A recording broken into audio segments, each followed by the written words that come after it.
విధేయతకు మారుపేరుగా నిలిచిన పన్నీరు హఠాత్తుగా విశ్వరూపం ప్రదర్శించాడు. అణిగిమణిగి ఉన్న అతి విధేయుడు కాస్త తమిళనాట తిరుగుబాటు బావుట ఎగురవేశాడు.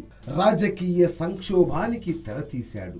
అసలున్నాడో లేదో తెలియనట్లు ఉండే ఓపీఎస్ కు ఇంత ధైర్యం ఎలా వచ్చింది? ఇంత పకడ్బందీగా వ్యూహ రచన ఎలా చేస్తున్నాడు? అతని వెనుక ఉన్నదెవరు? గవర్నర్ తో భేటీ అయితే పరిస్థితి ఓ కొలిక్కి వస్తుందనుకుంటే వివాదం మరింత ముదిరింది.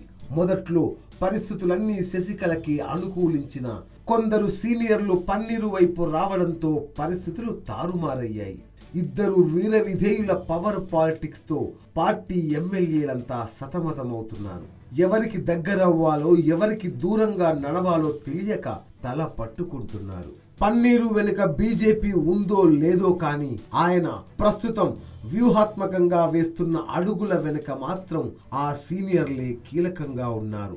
మొత్తం 7 అన్నాడీఎంకే సీనియర్ నేతలు పన్నీరును ముందు పెట్టి తెర వెనుక నుండి కథ నడిపిస్తున్నారు. వారి రాజకీయ అనుభవాన్నంతా రంగరించి శశికళపై రాజీ లేని పోరాటం చేస్తున్నారు. అంతేనా?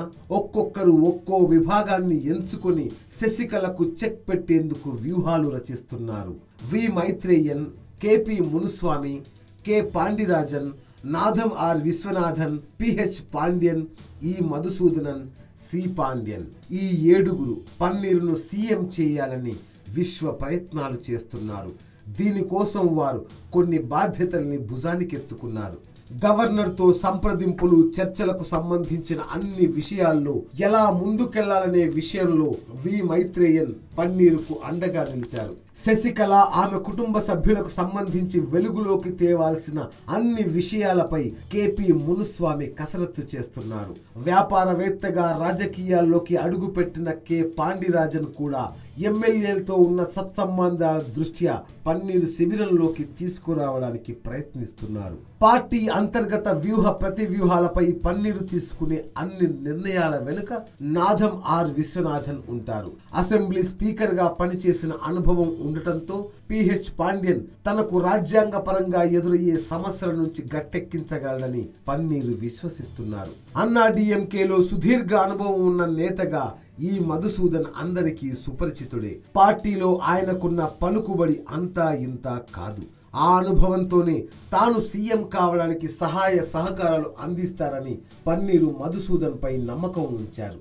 న్యాయపరమైన విషయాల్ని డీల్ చేయడంలో అన్నాడీఎంకేలో సి పొన్నియన్ను మించిన వారు లేరు. ఎంజీఆర్, జయలలిత ప్రభుత్వాన్ని లీడ్ చేసిన సమయంలో దాదాపు 16 సంవత్సరాలు ఆయన న్యాయశాఖ మంత్రిగా పనిచేశారు. ఈ అపార అనుభవంతో తనకు ఎదురయ్యే న్యాయ సంబంధ సమస్యల నుంచి పొన్నియన్ కాపాడతారని పన్నీరు ప్రగాఢ విశ్వాసం.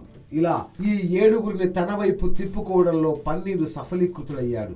అందుకే ఆయన వెంట నడుస్తున్న ఎమ్మెల్యేల సంఖ్య తక్కువగా ఉన్నా ఆయన ముఖంలో చిరునవ్వు ఏమాత్రం చెక్కు చెరడం లేదు. ఈ భరోసాకు కారణం ఈ సీనియర్ నేతలే. శశికళ వర్గంలో నుంచి ఎమ్మెల్యేలను పన్నీరు వర్గంలోకి తేవడంలో కూడా వీరిదే కీలక పాత్ర కానుంది. YoYo news, Chennai.